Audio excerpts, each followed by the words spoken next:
One of my students asked me, Sir, in this position, the pawns are equal. So who will win this match? Well, such a nice question. And I told him that here the pawn structure will matter. In today's video, we will learn about good pawn structure versus the bad pawn structure.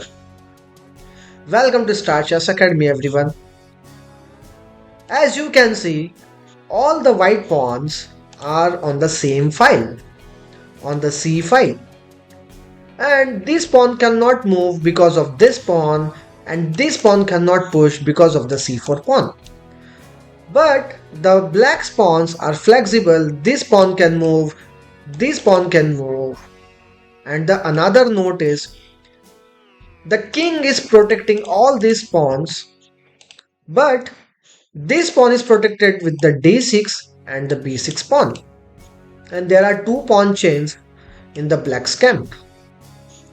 It is black to play and black played the move d5. White captured the pawn, black captured with the king and king to a3. As you can see, this king is forced to protect these two pawns. So king c4 entering into the opponent's territory, attacking the pawn c3, king b2 protecting the pawn, and it's time to play the waiting move for the black. So black has the waiting move b5. Now king has to leave this pawn. King goes to b1 and now we will capture the pawn. So as you can see, the black's pawn structure was good. So he was capable to capture that pawn. After king c1, the rest is easy. c4 pushing the pawns, king d1, and the next target is to kill this pawn for free. King b2, king d2, and the move c3 check. The king is forced to play king d1 and then king b1, taking the position. The king has to leave that pawn, and after king into c2, black will win this game. So look at this pawn structure. The black's pawns are very well placed but not the white's pawns. That is why black won this match. In this position, there are double pawns on the f file as well as the h file. But the white pawns are placed on the individual files h file, g file, f file and the e file.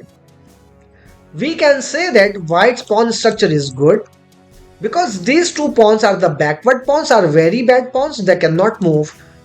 And the idea of the white is simply the king will reach in front of this pawn and try to attack on the f5. So king d2, king f7, king e3, king g6 and king f4 attacking this pawn.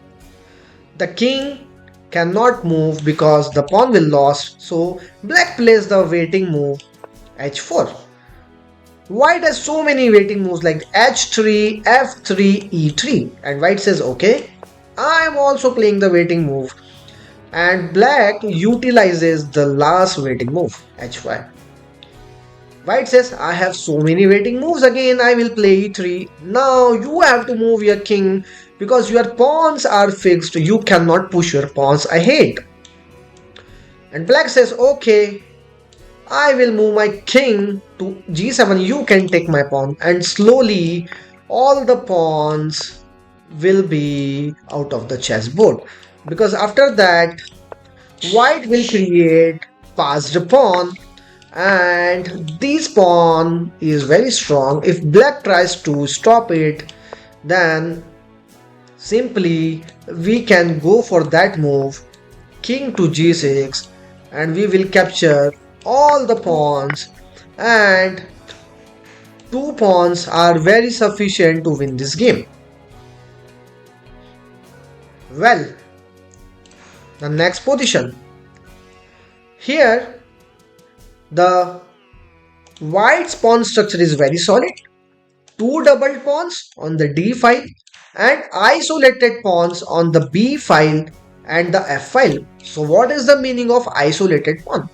The pawn who is alone in the file and there is no pawn in the nearby file to protect it, it is known as the isolated pawn or the single pawn or the alone pawn. And the idea is very simple. So king to d5, the king is on d8.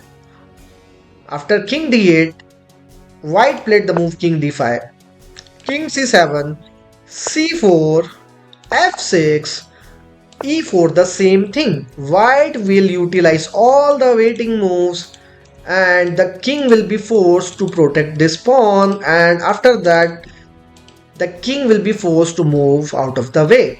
So b6 f4, the white is playing all the waiting moves, and now you can see the black cannot play f5 because we will capture it.